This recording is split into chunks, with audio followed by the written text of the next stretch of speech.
The next one is on plane wave propagation. So you're given an electric field. That's to determine the wavelengths, the phase velocity, the wave impedance for this wave, and the dielectric constants of the medium that is propagating.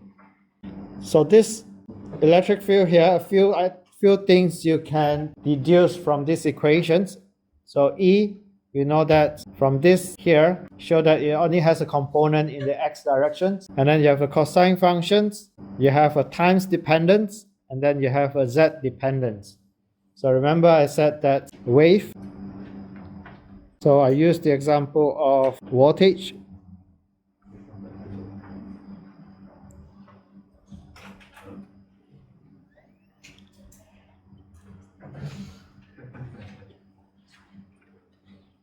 So this tells you that the directions of the propagation, so which means that the wave is propagating in the z directions. And this sign here tells you whether it's propagating in the positive z directions or the negative z direction. If it's negative, is it moving forward or moving backward? So remember I talked about the sine wave. So sometimes later, either the wave will be going forward or the wave going backward. And that depends on this sign here. Okay, if it's a negative sign, is it going forward or is it going backward? Forward, yeah. If it's a negative sign, the wave is going forward in the z direction. So it's moving in the positive z direction. So same thing here, negative 61.6 z, that tell you is moving in the positive z direction. The coefficients of t, that is omega, which means that in this example here, omega is equals to 1.51 times 10 to the 10.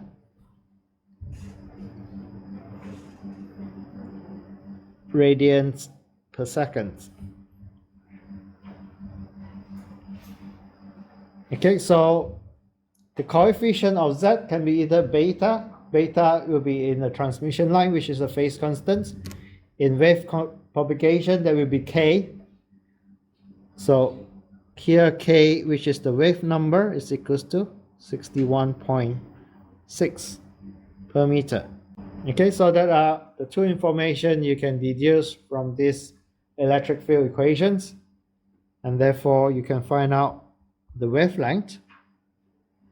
Lambda is equals to 2 pi over k, and we know that k is 61.6. So 22 pi over 61.6, that gives us the wavelength 0.102 meter. Second questions, or part 2, phase velocity Vp, that will be omega over the wave number.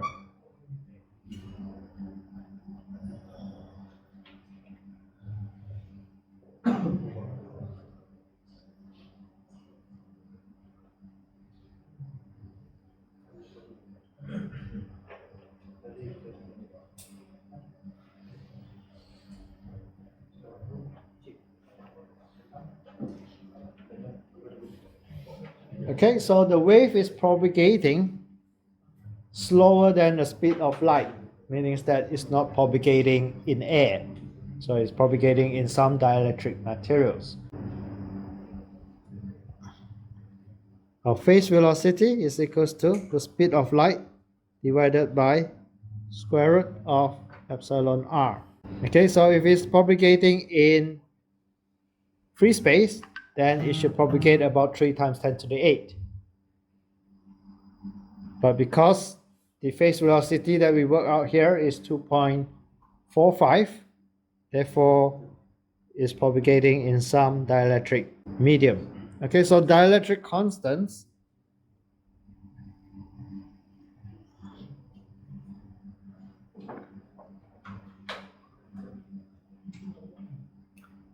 is another term for relative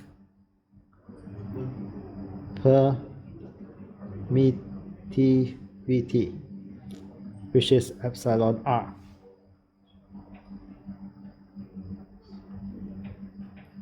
Okay, referring to the same thing. Okay, put in the value, you should get about 1.5 for the relative permittivity of the dielectric materials or the dielectric medium.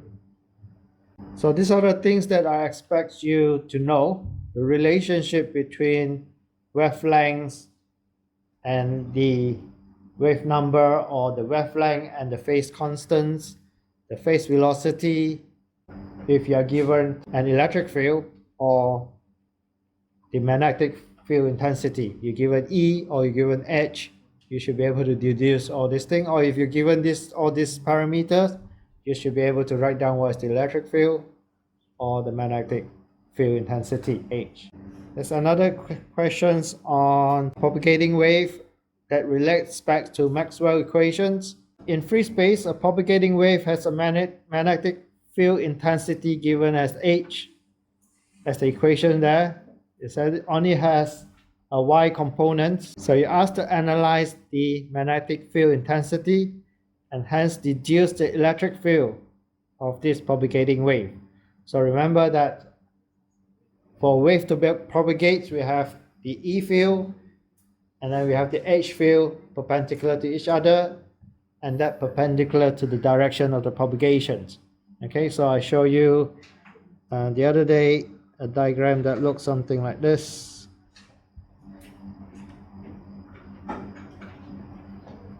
You have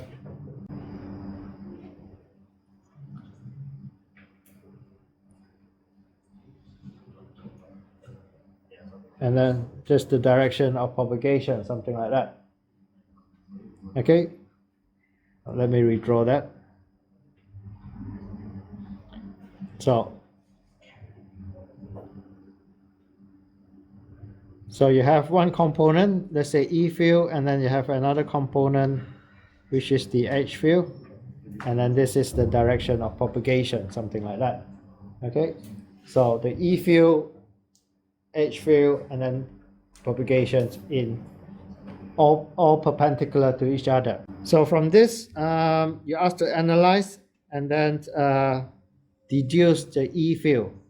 Okay, so first thing, this is the amplitude, so this is H naught, and then here again, direction of propagation. So if propagating is the negative Z direction, and then the H field is in the Y direction. That are the things you can write. The field is propagating in the minus Z directions. The magnitudes of the electric field. So there's a relationship. This goes to E naught over H naught. And we call that the wave impedance, and that's equals to 377 ohms. So we know H naught, we can work out what is E naught, 37.1 watts per meter. Okay, so we know that the electric field will have this constants or amplitude, and then the wave is propagating in the negative Z directions. X, Y, Z. We know that the H field is in these directions. Direction of propagations is in these directions. And then we can work out what is the direction of the E field. Okay, so E cross H give you the directions or the power flux density, and that's the direction of the propagation. Okay, so you know this is H. So E field will be either in the positive X directions or the negative X direction. Okay, so E cross H. So E is your E cross H. Okay, you know where H is, you know where is the direction of propagation, so you're going to figure out where is the E field. Okay, so if you try to figure that out, you'll find that the E field will be in the negative x directions. Okay, so E cross H give you a direction going downwards. Okay, E cross H. So meaning that your E field, you have amplitude 37.7 E J omega T. This doesn't change. Propagations doesn't change. And it's in the negative x direction.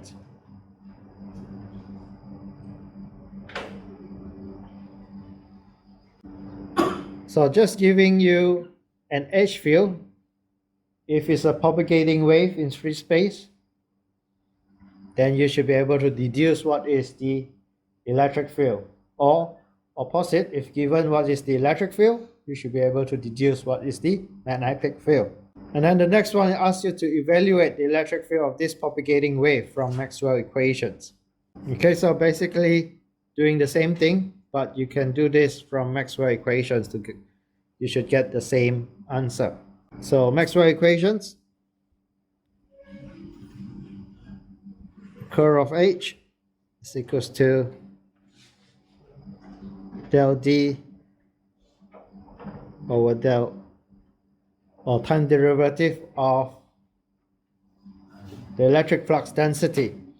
Okay, so compare this to just now the one we're doing, H equals to J. Here is a propagating wave, so it's the other components that is dominate. And this is equals to J omega epsilon naught E. Okay, so a time derivative is simply a J omega, and then D relationship with E, just epsilon naught times E.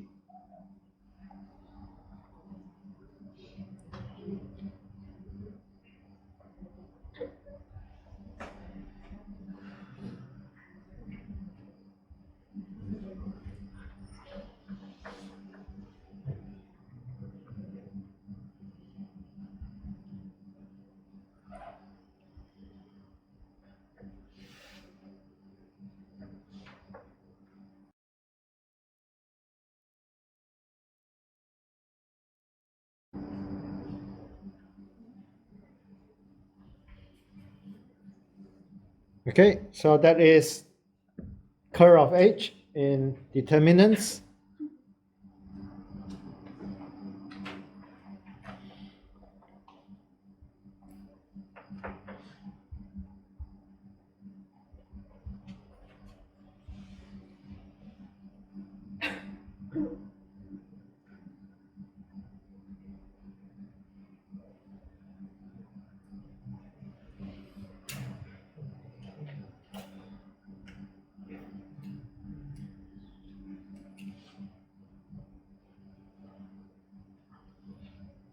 So this is A of Y.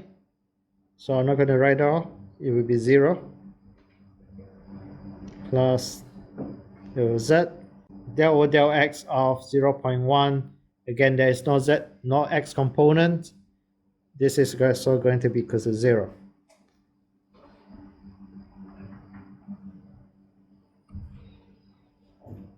Okay, so what we end up with, we have X components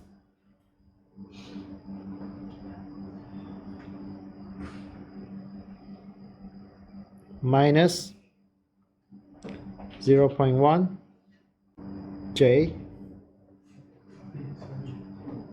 K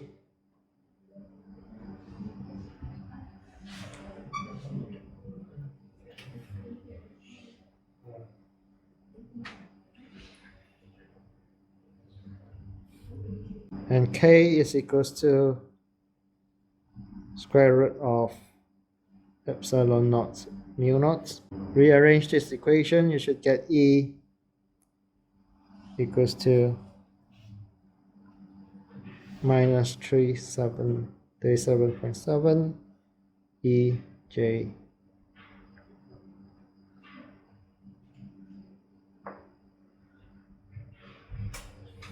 Okay, which is the equations that we deduce from part 1. Okay, so that is part 2. And the third one is to work out the power flux density. So that will be, so you work out E, and we have H. The power flux density will be equals to E cross H. And then you can use the determinants to work out the cross products. Okay, if you put it in, you should get minus 377 EJ 2 omega T plus KZ.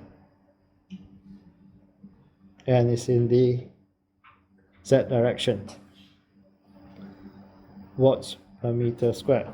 Okay, so what you find out from this, the power flux density is in the propagating directions, which is the minus Z directions, and has a magnitude of 3.77 watts per meter squared.